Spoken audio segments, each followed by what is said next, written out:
Você tem alguma esperança de paz ali? Como é que tá hoje? Olha, muita coisa precisaria acontecer para que, assim, é muito complexo resolver questões técnicas e antes de resolver as questões técnicas, teria que existir uma resolução conceitual.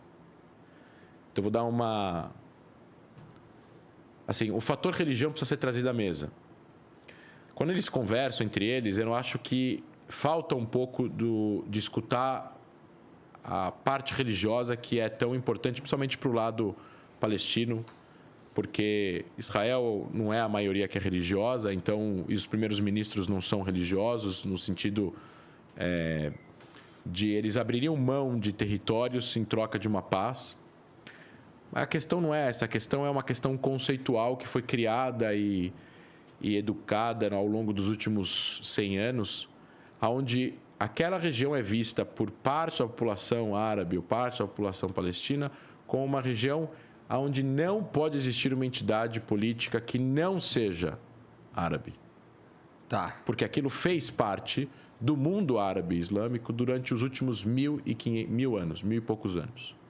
Depois da conquista de Saladino, aquela região, e é por isso no que ano eles... 600, no ano 1000, no ano 1000 e pouco, depois de Cristo. Então, aquela região, eles foram até Marrocos, chegaram até metade da Espanha, né? E depois foi caindo. E isso é uma narrativa maior. Depois tem outras narrativas. Tem uma narrativa de humilhação. Os palestinos enxergam nos israelenses colonizadores europeus. Não são, mas eles enxergam.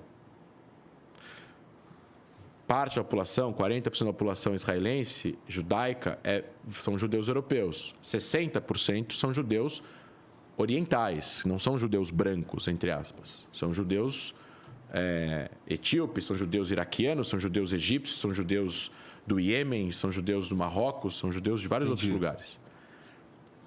Então, assim, o que acontece? Existe um conceito de um professor israelense que escreveu um livro chamado Catch 67, que chama Impasse 67, tá? Dá para comprar aqui no Brasil, Impasse 67, que ele fala sobre exatamente isso. Ele fala sobre o fato de eles enxergarem a civilização do Oriente enxerga no Ocidente uma humilhação pelo seu domínio com a Idade Moderna, as navegações e as colonizações. A Espanha, Portugal, França, Bélgica, Inglaterra, dominaram o mundo por centenas de anos. E eles exploraram as outras regiões. Eles dominaram, colonizaram, mataram, expulsaram. Então, eles enxergam no Ocidente um poder de humilhação. Eles enxergam nos israelenses como se eles fossem uma página desse livro. Os europeus que colocaram o Estado de Israel Sendo ali. que os judeus estavam fugindo de antissemitismo, os judeus estavam fugindo de perseguição, os judeus estavam querendo ter um Estado para sobreviver, porque eles eram expulsos dos países europeus, eles estavam fugindo desses poderes colonizadores, eles não representavam esses poderes colonizadores. Bem diferente. Eles não estavam indo em nome da Inglaterra, eles estavam fugindo dos ingleses, fugindo dos franceses, fugindo dos alemães.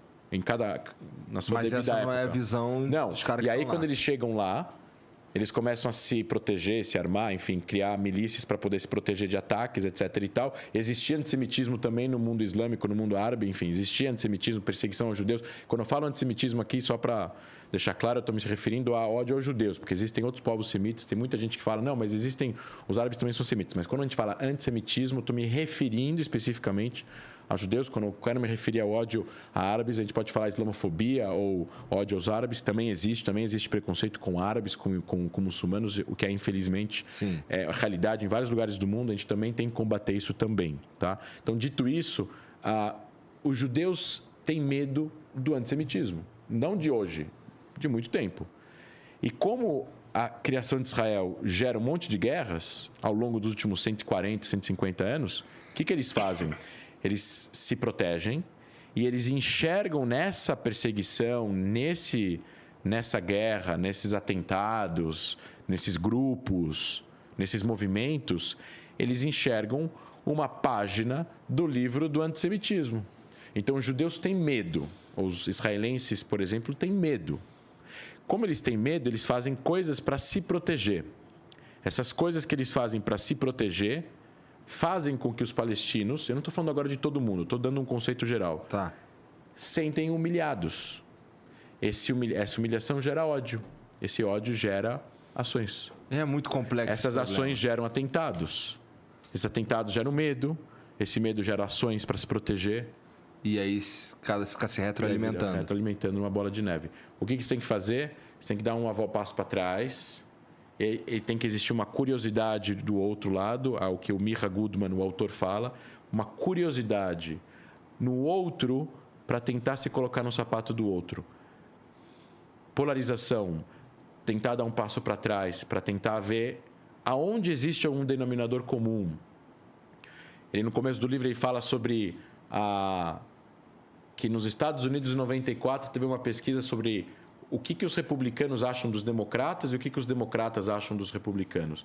E aí tinha 30%, 40% de cada lado, tinha alguma coisa que concordava com o outro lado. Hoje em dia, esse número é 7%. Porra. Ou seja... Mas isso é só uma percepção, na verdade. A polarização mundial que existe no Brasil, você vê hoje em dia, tenta falar sobre política no Brasil, não dá. É. Se você fala uma coisa que o cara não concorda, se é uma coisa, se é outra e tudo mais, se é fascista, se é comunista e por aí vai. Que não é verdade. Então, assim, existe aqui uma questão que também assola Israel, infelizmente, como qualquer democracia, onde existe uma estagnação política e existe, do outro lado, uma estagnação política interna. Você tem o Hamas dominando a faixa de Gaza, onde moram 2 milhões de palestinos. O Hamas é um grupo terrorista que não reconhece Israel e que tomou o poder em Gaza à força. Não foi democraticamente eleito. Ele foi eleito para fazer um governo com a autoridade palestina. 2 anos depois, 1 ano e meio depois, ele pega o poder em Gaza. Não tem autoridade palestina em Gaza. Eles são armados com foguetes, com armas do Irã, com dinheiro do Irã. Eles miram em civis, eles funcionam como uma milícia armada, assimétrica, não regular. Eles atiram em escolas, atiram em hospitais, eles se escondem os foguetes embaixo das escolas, dos hospitais, das casas dos palestinos. Quem fala não vai preso, pode morrer, etc. e tal. Então, assim, a gente não está falando de uma força militar. Ah, mas eles lutam com o que eles têm. Eles não têm que lutar. Não é a força...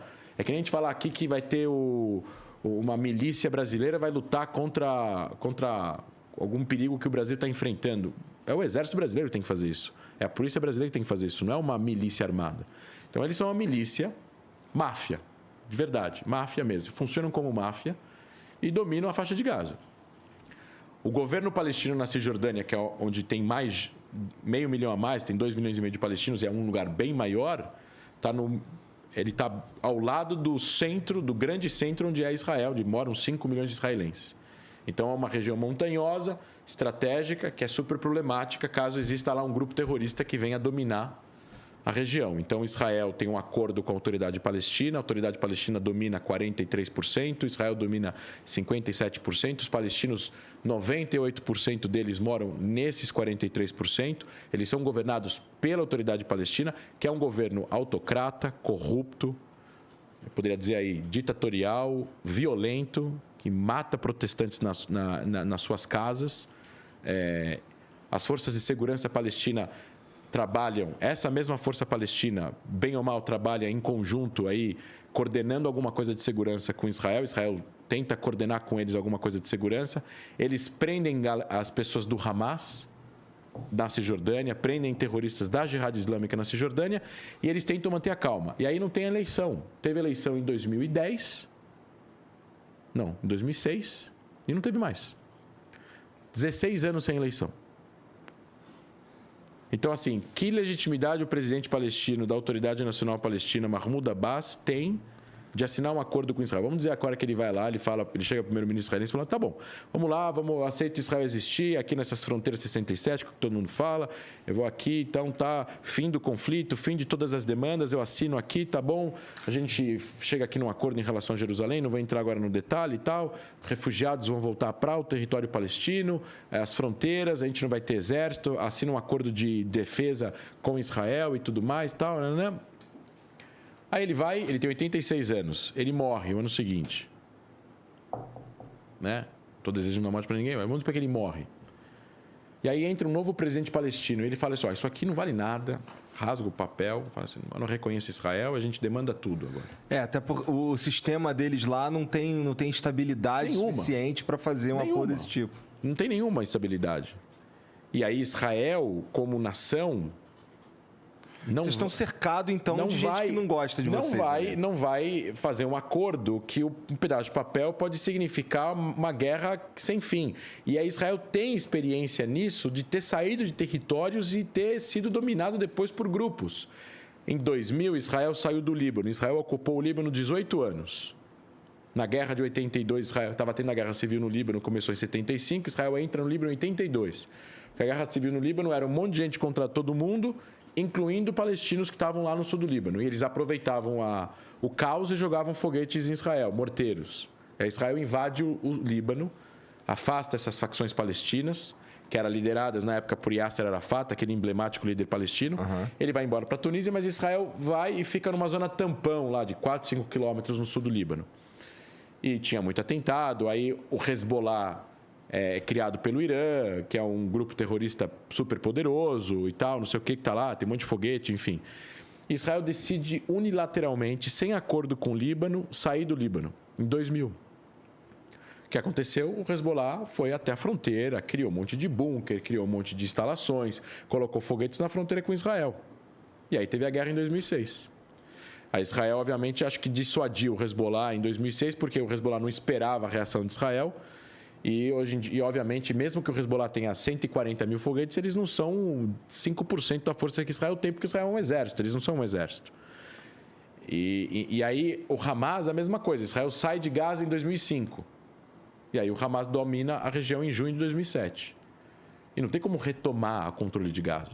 É isso que as pessoas... E aí eu falo às pessoas, se vocês são pró-palestinos, vocês têm solidariedade com os palestinos, vocês querem que os palestinos tenham uma vida melhor. Eu também quero. Eles possam ir no shopping, eles possam viajar para fora, eles possam comprar um carro, eles possam brincar sem perigo. Quem está impedindo isso de verdade em Gaza? O Hamas. Se o Hamas deixar de existir e voltar a autoridade palestina lá, acabou. Não tem mais cerco, não tem mais bloqueio, não tem mais nada. Não tinha bloqueio antes, por que vai ter bloqueio depois? Porra, é muito complexo. É muito complexo e essa troca aí é uma troca que, apesar de ser melhor, é uma troca meio de merda. Que tu falou que a autoridade palestina é altamente corrupta. E aí, também, né? é super complexo. Então, assim, o que ele fala? O Mirra Goodman, ele fala, precisa gerenciar o conflito, fazer acordos específicos e não gerais para melhorar a vida das pessoas e para fazer com que esses acordos construam, pavimentem um caminho para que esse caminho leve a um acordo final. Não há que haver uma ambição agora de um acordo final, porque esse acordo final não vai existir de uma vez só, porque um lado não vai aceitar e o outro lado não quer. Vamos colocar assim, o lado palestino, ele está preso, a autoridade palestina, ele está presa na narrativa que eles mesmos venderam para a população. Então, eles falam de 2 estados, eles falam de um estado palestino, eles falam de reconhecimento de Israel, mas nas escolas palestinas eles não fazem isso. Então, o que acontece? Se eles venderem agora, subirem num palanque agora na Cisjordânia e falar Israel tem direito de existir, os judeus têm direito... O povo não acredita nisso. Não, vão matar o cara, vai ter protesto, vão derrubar o governo e tal. Então, eles não podem falar isso. E eu estou falando uma coisa que não é o André. Eu estou citando agora Khaled Abu Tomé. Eu estou citando um jornalista árabe de Jerusalém, que é muçulmano e que cobre a mídia palestina. E ele falou isso. Está na internet, as pessoas podem procurar o nome dele. Khaled Abu Tomé, ele fala isso em inglês numa palestra nos Estados Unidos. Ele fala, enquanto a autoridade palestina continuar educando, e ele nem cita o Hamas, porque o Hamas é fora de cogitação. A gente está falando da Al-Qaeda em Gaza, né? O Hamas. Agora... Enquanto a Autoridade Nacional Palestina não começar a educar as pessoas a aceitar que existe uma legitimidade, um povo judeu, uma legitimidade, e que eles vão conviver em paz entre 2 nações, né? não tem como ele virar e anunciar um acordo diplomático que ele vai estar cedendo, Israel vai estar cedendo. Para eles, Israel tem que ceder tudo, Israel não pode existir e tudo mais. Então, isso é problemático. Existe, claro, as frases diplomáticas que eles falam em inglês para a CNN, lá em Washington, quando encontram o presidente americano, mas tem o que eles falam on the ground, né? Em campo. E no campo não é o que eles falam, dá para ver isso. Ah, mas Israel é perfeita? Não, Israel não é perfeito. Tem radicais, tem extrema-direita, tem extrema-esquerda, tem protesto, tem corrupção, tem um monte de coisa. Israel é um país normal, que nem a França, que nem a Alemanha, que nem a Itália. Tem um monte de coisa acontecendo em Israel, coisas boas e coisas ruins. Mas Israel é um país formado, é uma democracia sólida, tem umas instituições sólidas, muito fortes, democráticas. Israel é uma democracia estável há 73 anos. Então, assim, não é comparável. A gestão, o sistema não é comparável. O outro lado, ele ainda está numa imaturidade política onde ele ainda precisa sustentar uma narrativa política para continuar existindo. Entendi. Enquanto ele não mudar isso... E com o perigo de se mudar, ele pode deixar de existir.